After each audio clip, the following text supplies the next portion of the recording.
Om Namo Bhagavate Vasudevaya. Om Namo Bhagavate Vasudevaya. Om Namo Bhagavate Vasudevaya. Canto 10, Chapter Srimad Bhagavatam, Canto 10, Chapter 8, Text 35. Translation and commentary by His Divine Grace Srila A.C. Bhaktivedanta Swami Prabhupada.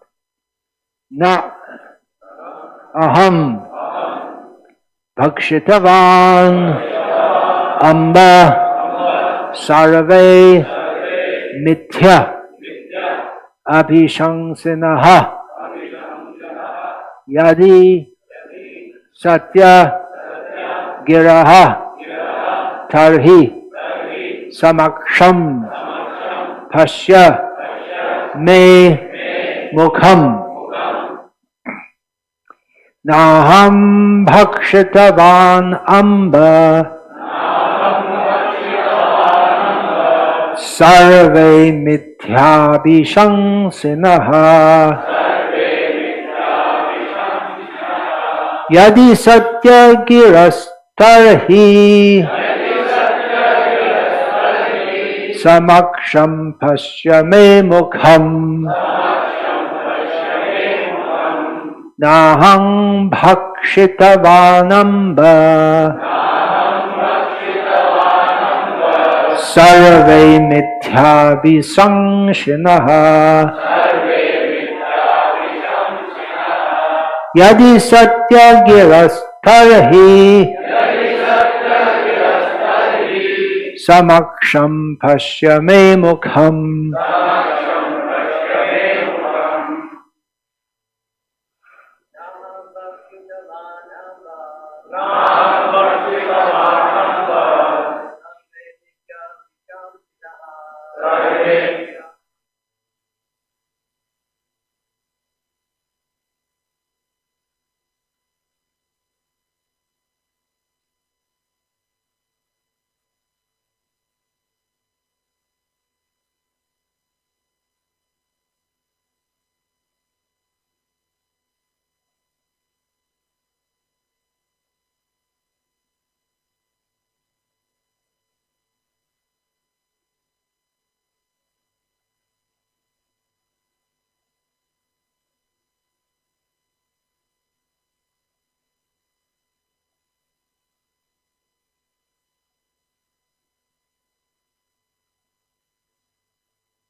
not aham, I, Bhakshitavan, have eaten dirt, Amba, my dear mother, Sarave, all of them, Mithya, Abhisangsinaha, all liars simply complaining against me so that you may chastise me.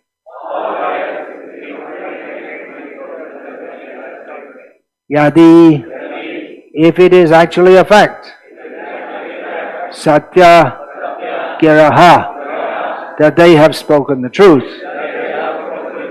Tarhi, then, Samaksham, directly, Pasha, see, Me, my, Mukham, mouth.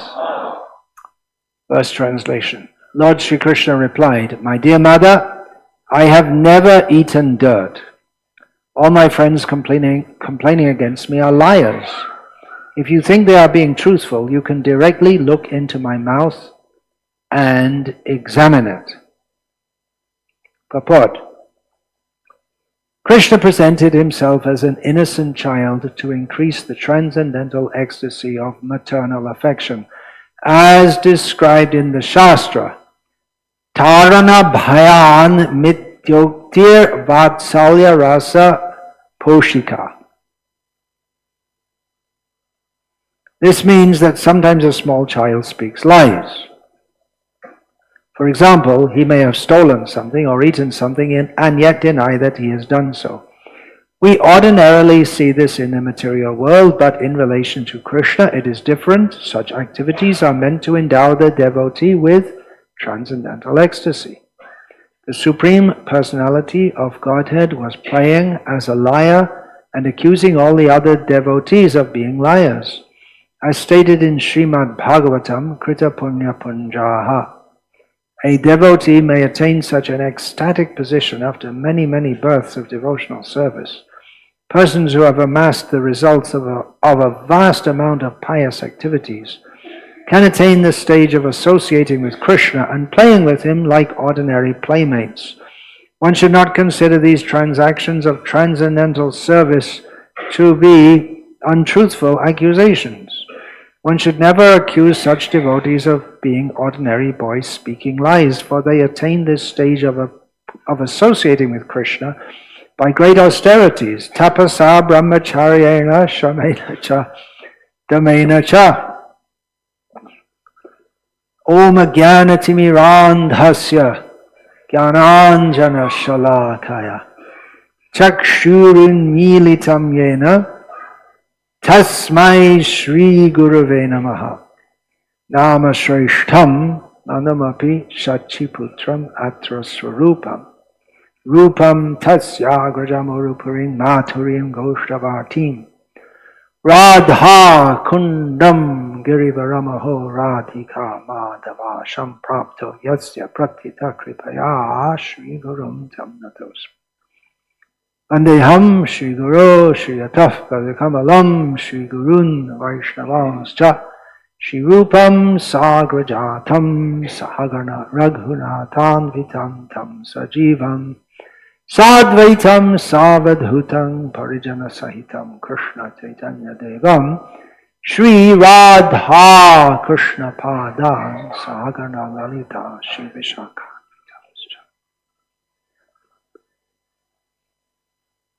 Guru Vaishnav Bhagavan Tine Smarane Hoy Bigna Binashan Anayashe Hoy Nijavan Chita Puran Hare Krishna Krishna Krishna Hare Hare Hare Rama Rama Rama Hare Hare.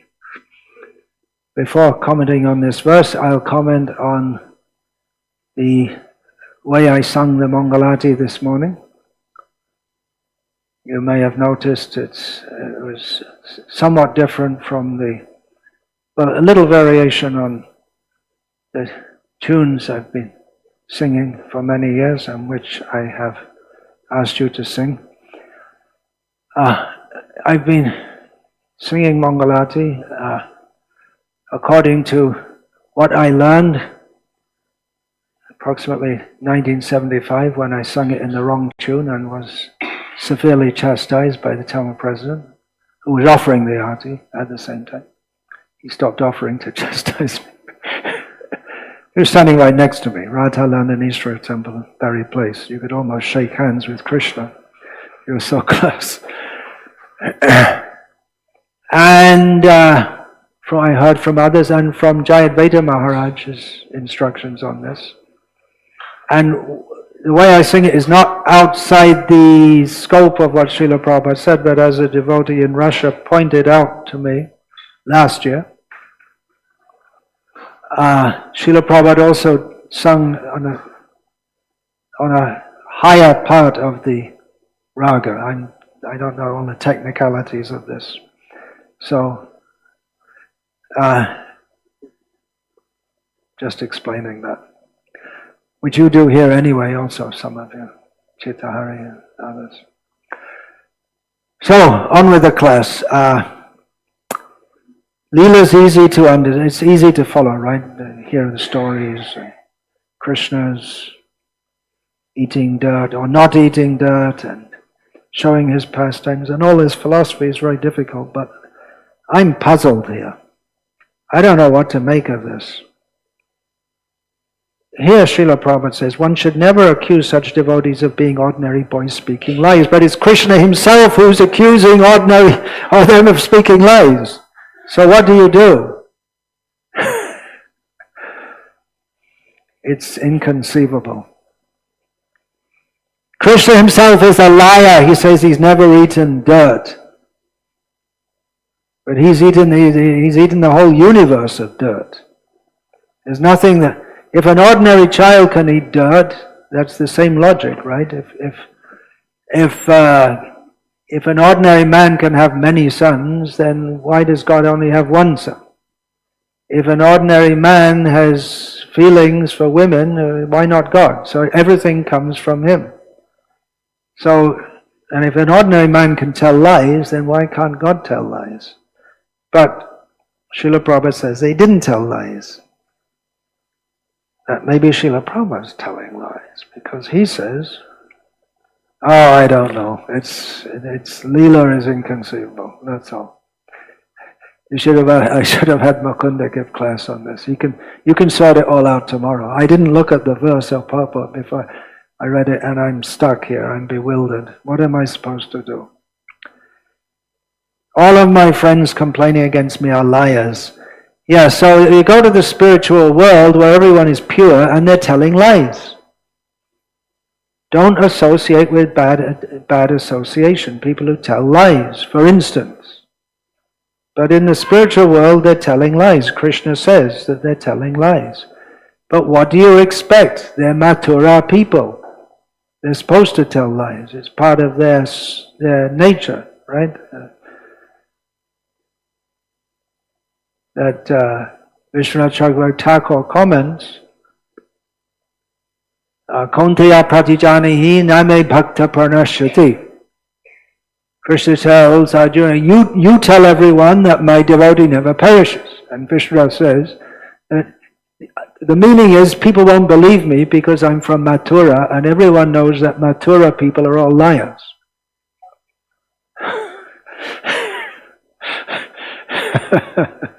So you tell her, they won't believe me.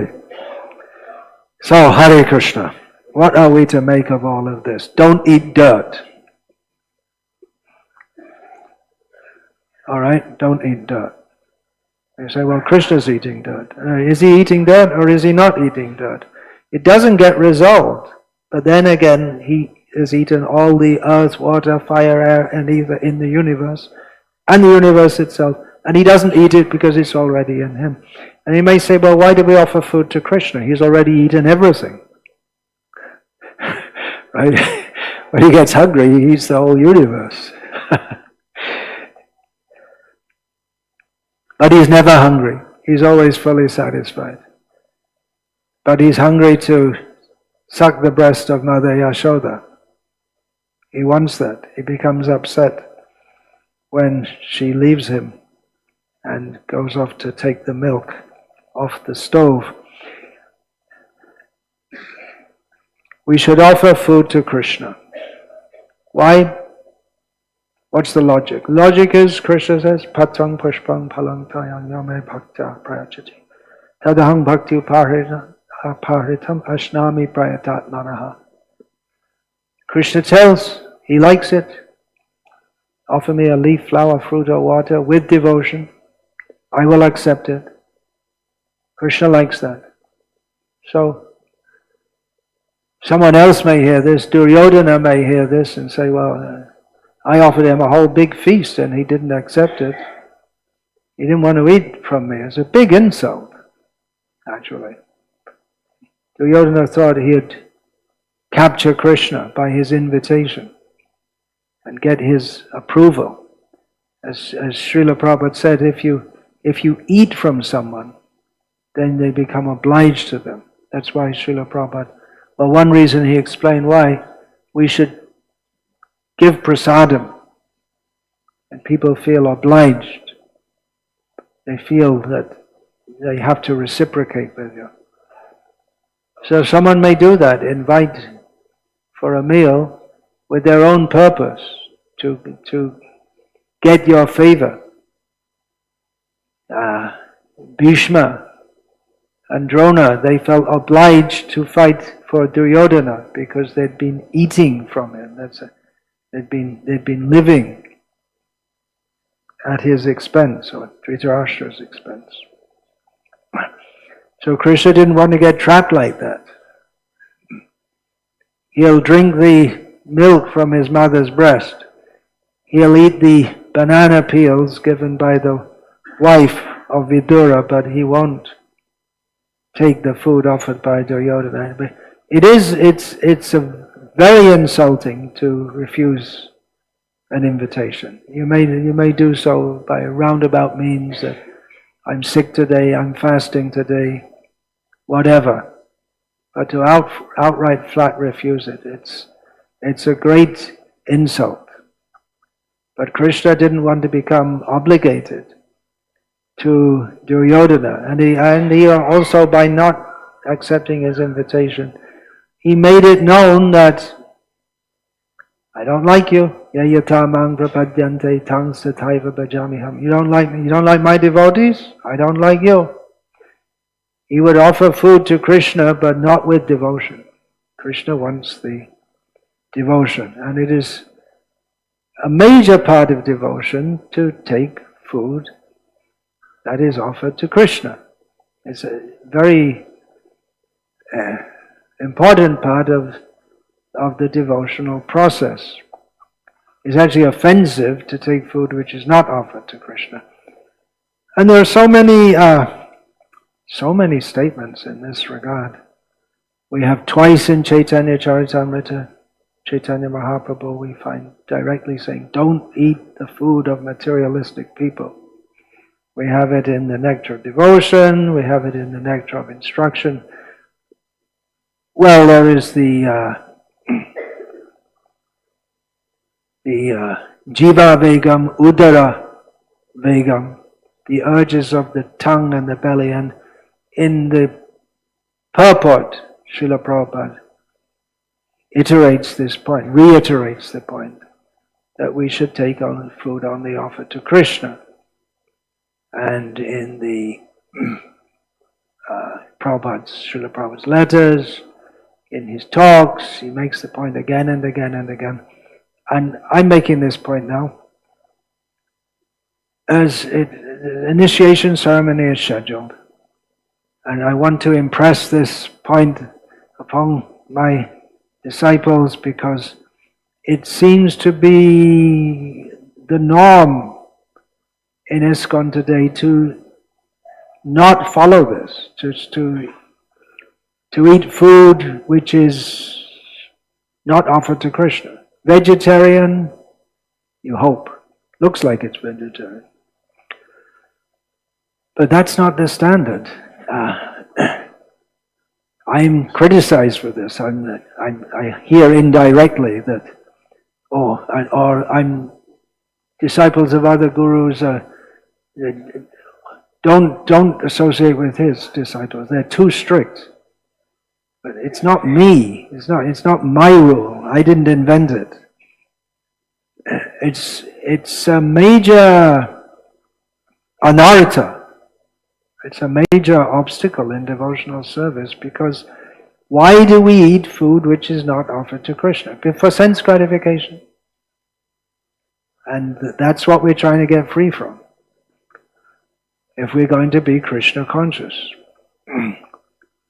So it's not that I'm being strict, but just following the basic things. And my thesis is that we have so many problems in our movement, and so many arguments and dissensions and so many things. And one major reason is that devotees are eating food which is not supposed to be eaten by devotees. Because Bishoyer Onna Kaile Molin Hoima, and the mind, Chaitanya Mahaprabhu says directly, the mind is contaminated by the food of materialists. It's pretty clear and straightforward. It's contaminating. So it may be difficult for you. It can be very difficult when there are senior devotees telling you, you should eat. You should eat this. You should go to, not just that you can, but that you should. You should take your family to a restaurant, at least once a month or once a week. Vegetarian restaurant. You should, because you have to have some family fun or whatever. There's some reasoning behind it. But this is against the devotional principle. And then a senior devotee, how can you refute that? Senior devotee, but they should give you proper guidance. They're misleading otherwise. Even I heard yesterday a case of a devotee with much difficulty. She's trying to get her children to eat only food cooked by devotees and offered to Krishna. Of course, you can offer anything to Krishna. You could theoretically get some meat and offer it to Krishna. You may think, well, he's just a statue, so he's not going to object.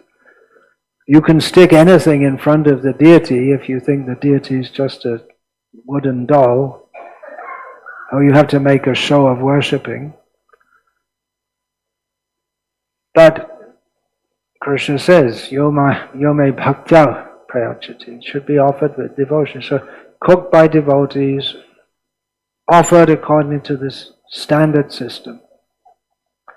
So this lady devotee is having great difficulty having her children follow this, and then she takes them to the temple, and she sees that the senior devotees are eating food which is not offered to Krishna. And at Govinda's restaurant they have bread which is not cooked by devotees, and they have the cooks are all hired people who are not devotees.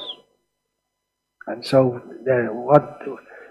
what they do outside, what they eat, what they do, they're not chanting around. They're cooking, and it's called Govinda's restaurant. And the children see. The children are very perceptive, especially if you tell them not to do something. They're very perceptive to try to find a loophole and take an example from someone else. So then what do you do? What do you advise? Don't go to the temple. Maybe you should, because maybe you should advise not to go to the temple, the ISKCON temple, because if there's a situation there which is not favorable for advancement, it goes against the devotional principles, then maybe better not go. Just chant, and then the children will ask, well, why not go to the temple? It becomes a very difficult situation.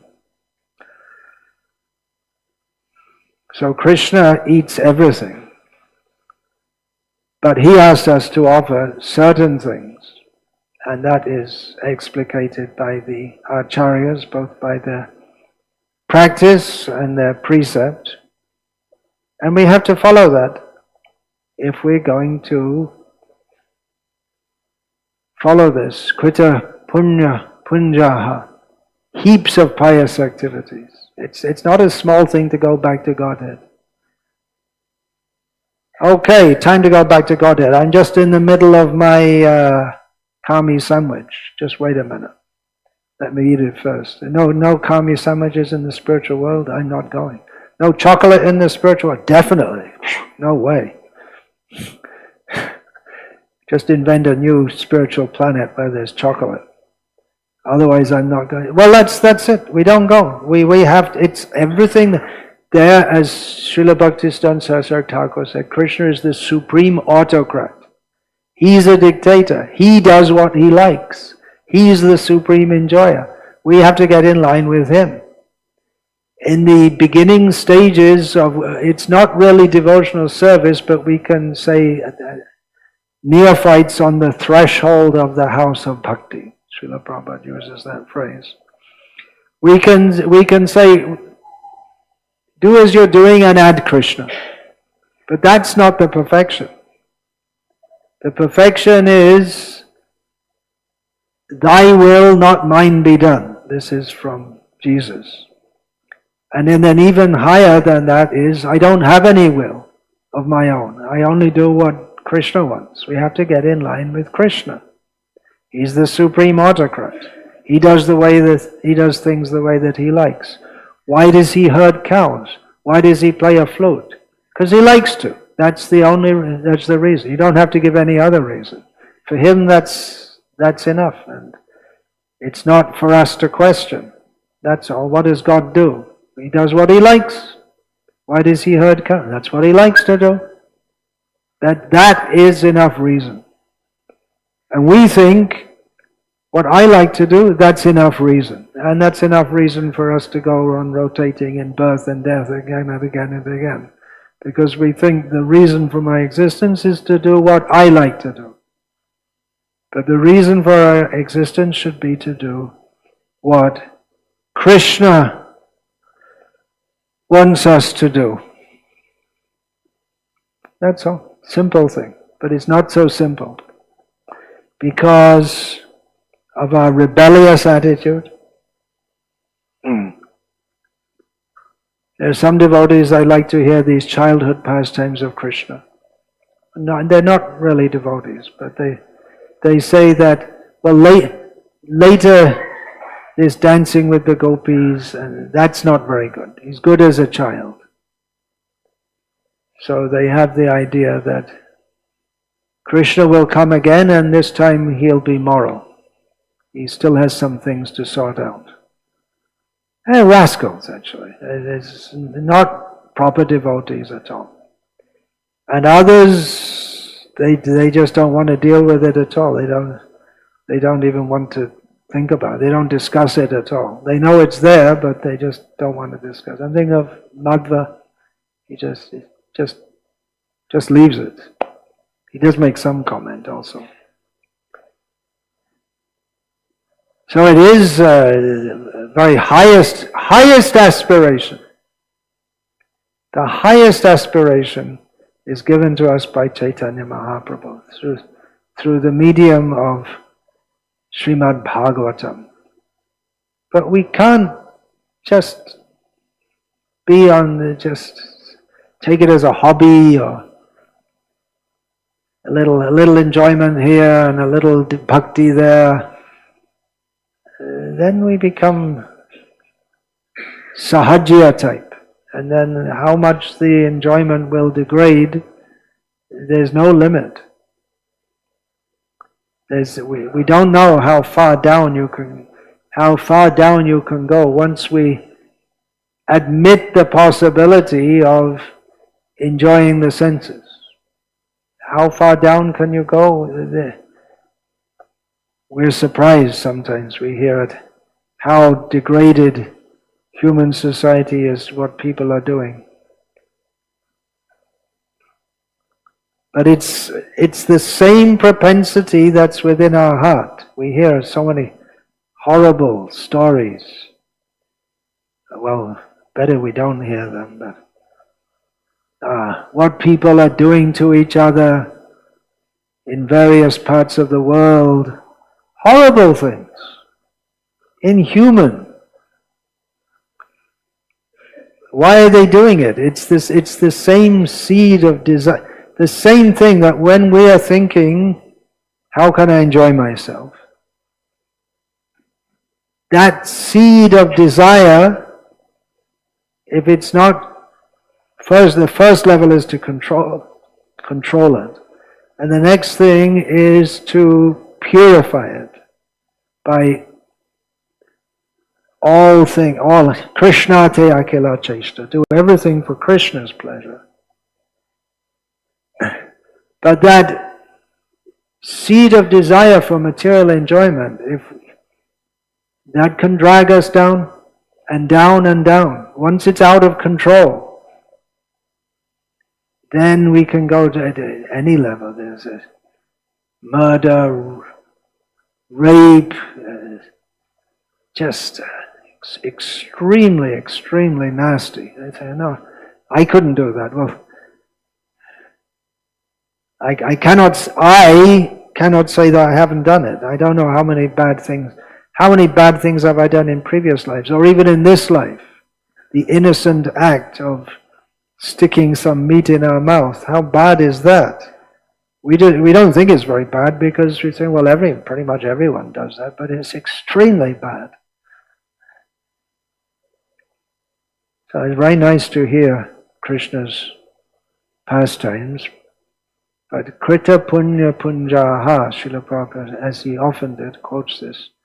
It requires a very, very high level of purification to be able to enter those pastimes. And this initiation today is meant for that. But step by step.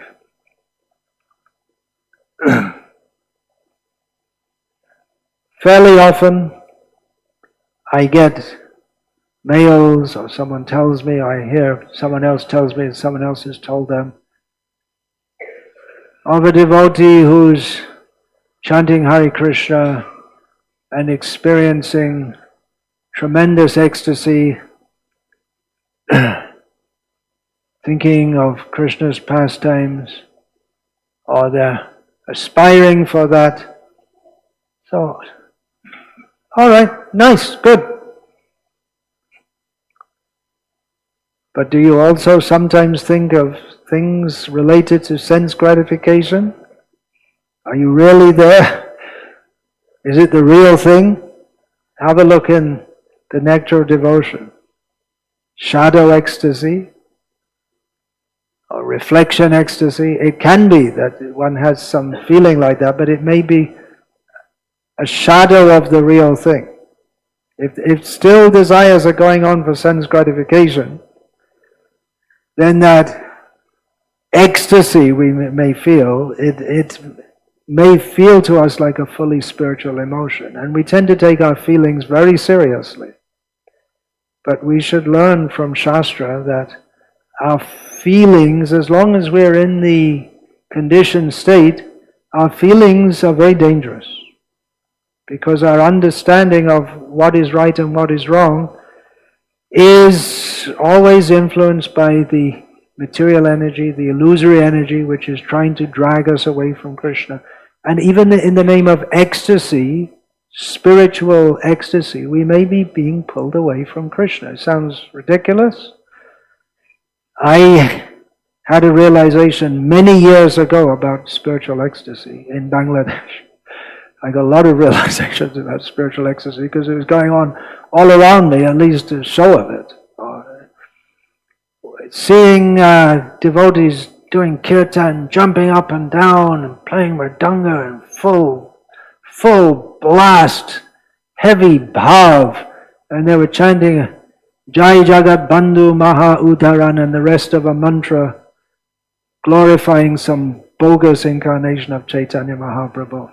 So it's bogus. It's just one of many in Bangladesh. There's so many bogus avatars. But it seemed to them, obviously, that they're really getting a high on that. But it was bogus. So we have to be guided by Shastra, by the Acharyas. This point we often hear that, well, we all have to follow Srila Prabhupada, and Our gurus aren't that important because we're really all following Prabhupada. But okay, all right. But how about following by eating only food offered to Krishna? That's a good start, isn't it? You're talking about we don't really need our guru. Yeah, our guru's okay, little bit okay, not that much okay. But anyway, I'm really following Prabhupada. Okay, do it. Listen what he says, hear what he says, read what he says, and don't eat kami food.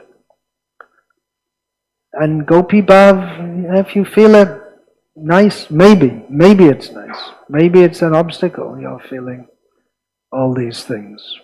It could very well be I'm already feeling it, yeah, and then you go and you have a feeling for eating chocolate or whatever. So again, feelings can be very dangerous. We have to follow the path chalked out by the Mahajanas. And if you are feeling something good, all right, very good, very nice, but what are you doing to serve Srila Prabhupada's mission? That we have to see also.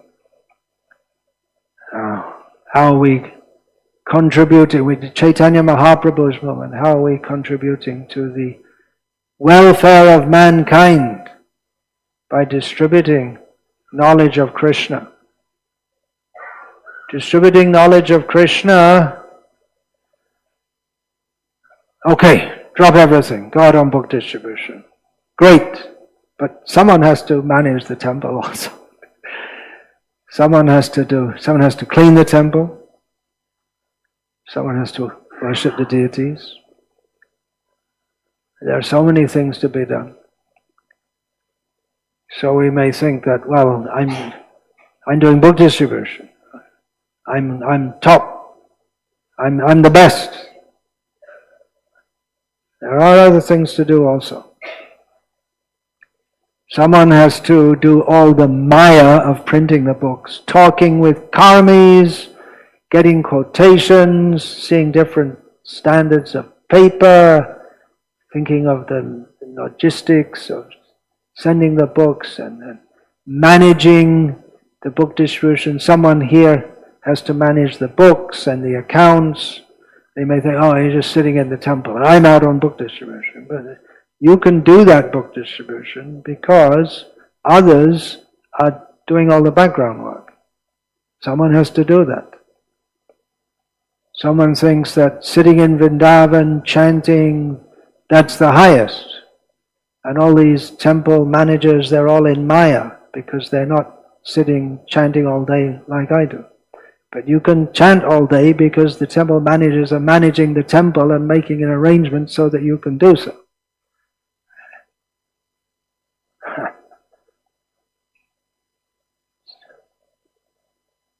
So initiation, we're simply asking, be sincere, be serious. Sincere means anyabhilashita shunyam. To be free, or to be free from the desire for having desires. It's not that overnight we're going to be free from material desires, but our clear aspiration and goal in life is to serve Krishna, Krishnanushilanam, to serve Krishna with no other motive. That's sincerity.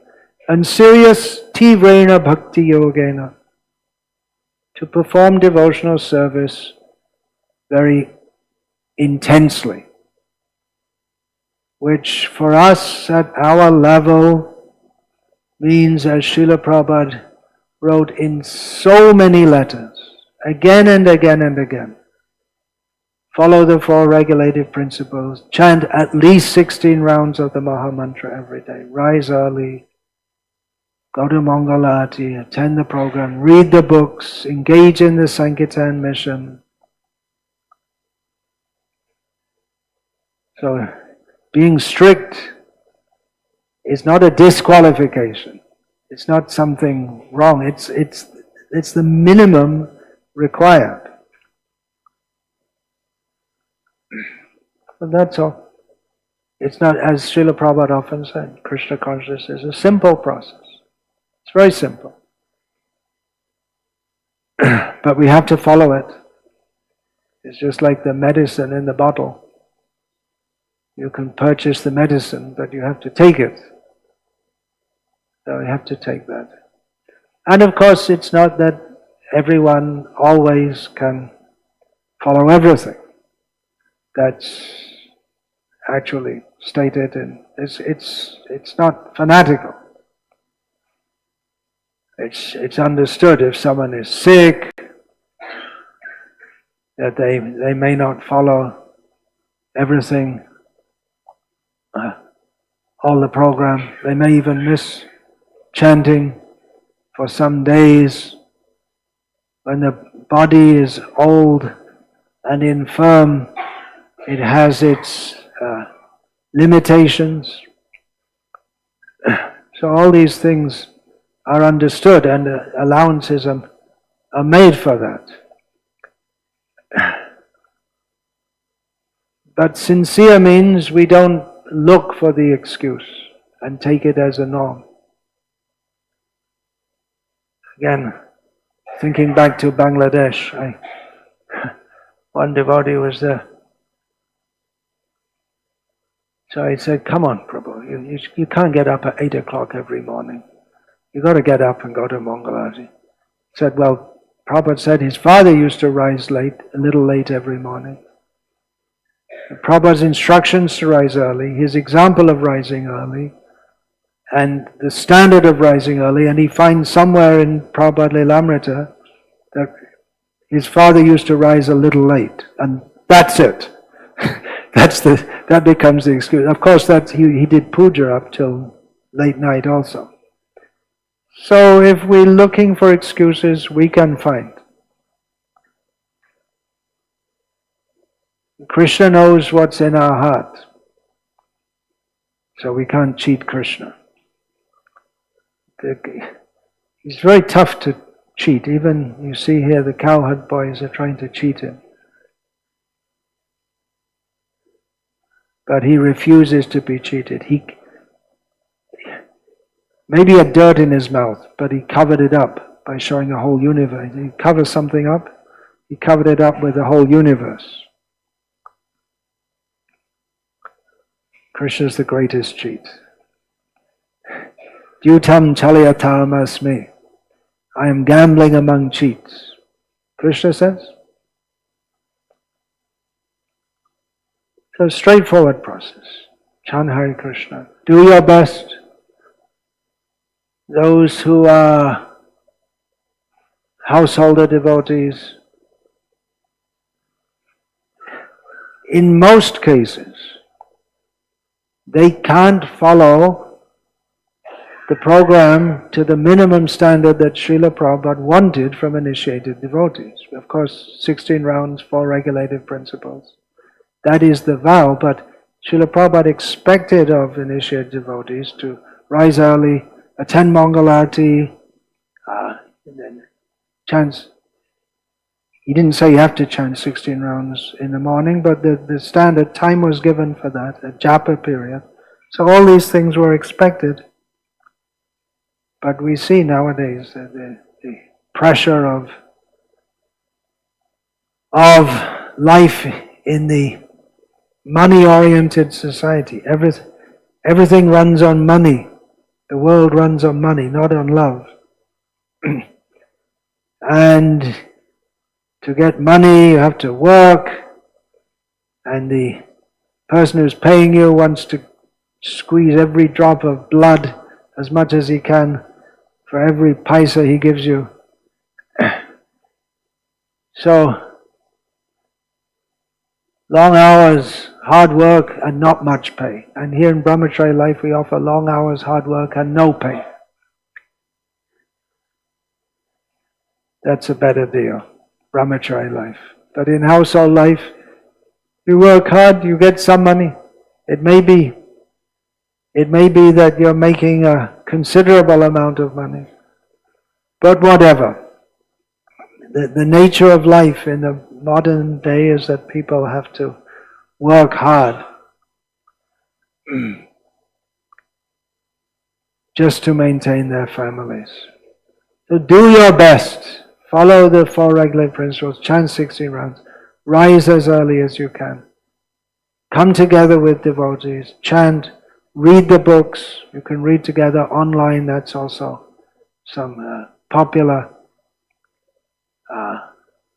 devotional act nowadays with the benefit of the internet. Do your best and look to the future. We may die at any moment, but Grihastas can also think, Varnashram system, I don't have to stay, I shouldn't stay in the home all the life. The men are supposed to become Vanaprasthas. I'm thinking of this especially because I've been going through a book which Jayadvaita Maharaj has compiled on Vanaprastha life. So I'm just thinking of this especially. Vanaprastha means, what is that? Vanangatam yadharim ashrayata. To go to the forest and take shelter of Hari, so that can be Vrindavan or Mayapur, or it can be any temple where one can get service, but thinking that, making plans, how I'll be fully engaged in Krishna's service. Now I'm engaged, looking after a family can also be seen as Krishna's service, but in many ways it can be indirect, and one has to associate with the material world in many ways in a materialistic way. If you're working with a boss, or even if you're running a company, you have to deal with the people around you in a materialistic way. You can't avoid that. So you can make your plans to retire from that timely. One of the chapters in the first canto, Srila Prabhupada has given the title to that. The Pandavas retire timely. Means when they saw it's time to leave home, they left home. And also for householders, younger householders also, the ones who are really tivra, really intense about their devotional service, and for whom their circumstances allow, they can go to the farm communities where they can live in association of devotees and have full devotional service. So these are some thoughts. Make farms, make Vrindavan everywhere. We have to make our farms like Vrindavan, but not dancing with gopis.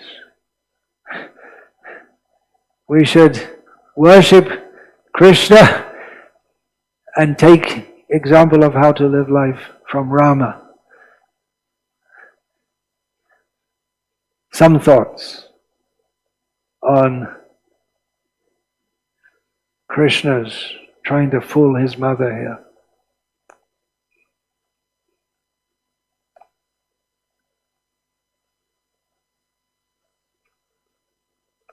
Hare Krishna. Any thoughts, comments, questions, protests?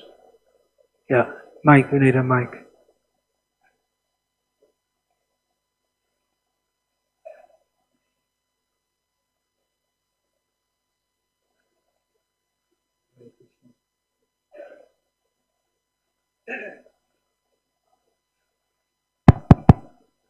Question.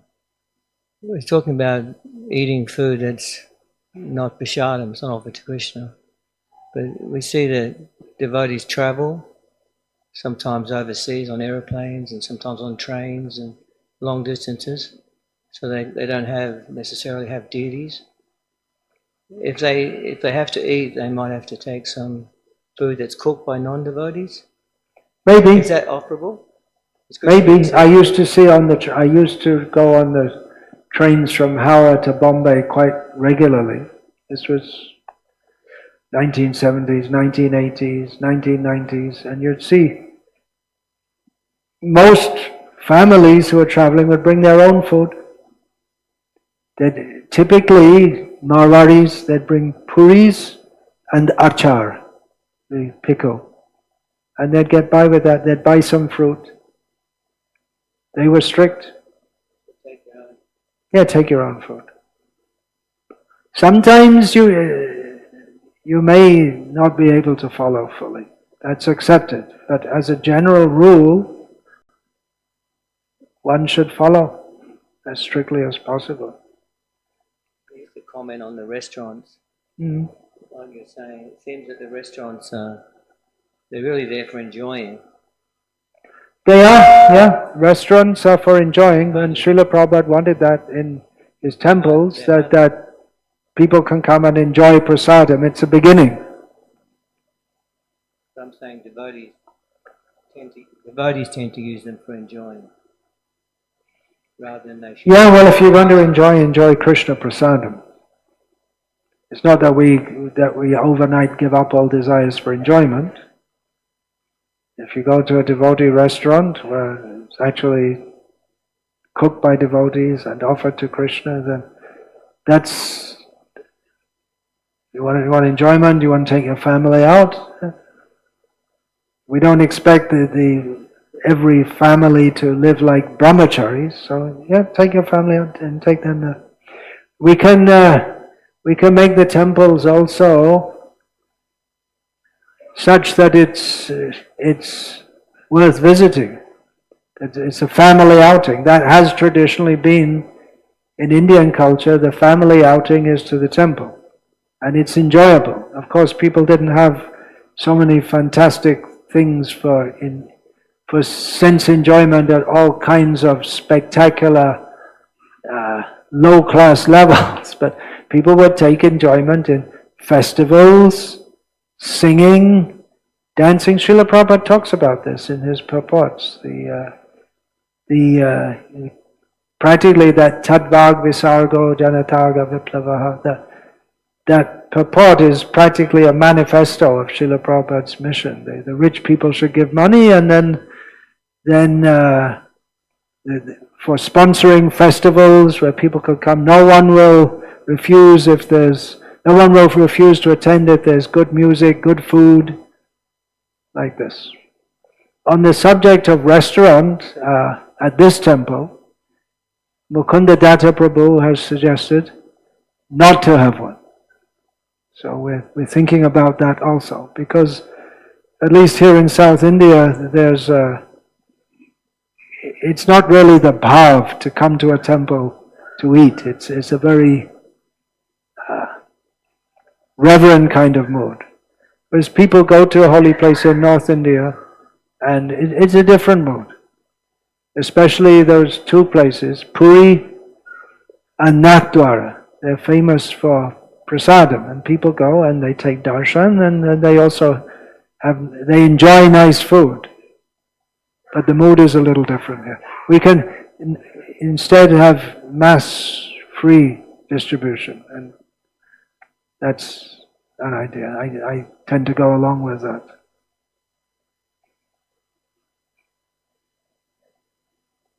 Another point.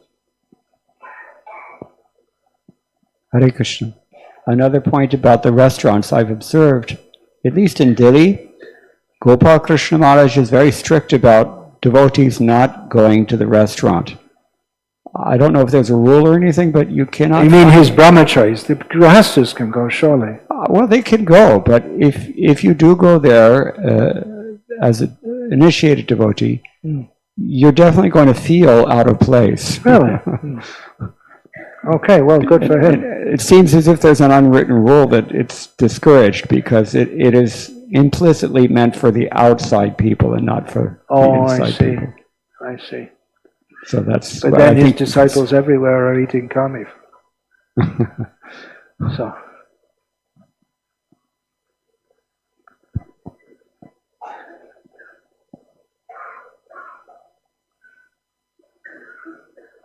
The idea is that it's not the way saying, you may say very strict, don't eat kami food. But then the prasad, as Srila Prabhupada said, the prasadam should be so nice. He was talking about the grihastas in Los Angeles cooking at home. Prabhupada said the temple prasad should be so nice that they won't want to cook at home.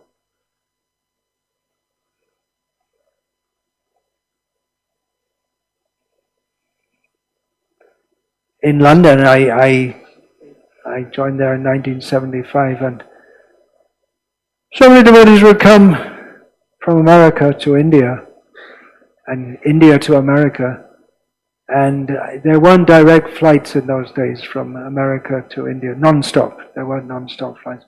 So many devotees liked to stop off in London, and especially they'd heard of the beauty of Radha-Landanishvara, and also about the Radha-Landanishvara's prasadam. So I'm not sure which was the main attraction out of those two, but they were definitely quite eager for the prasadam. No, we didn't have a restaurant. There was no room to move. No, that came much later. Yeah. The prasadam. Kulangana was the head cook at that time. She's famous for the manna, but she started her career in Berry Place. And it wasn't just cooking sweets, but she was quite strict also. She said, during the week, Prabhupada said, simple, and then, but the weekend feast was just a knock, really. I asked the town president, Vichy Trevere, at the time, I said, why did Prabhupada allow these Sunday feasts? Because all the devotees were just, they'd drag themselves up the stairs. They were like 5 stories up to the brahmachari ashram, and then they'd just collapse, and they'd be groaning all after.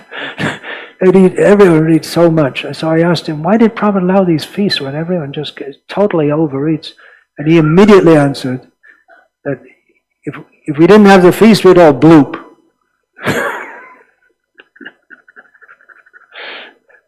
Which is maybe true. Hare Krishna. All glories to Srila Prabhupada. Such pious people you all are. What it means to bring people in the West, it's amazing.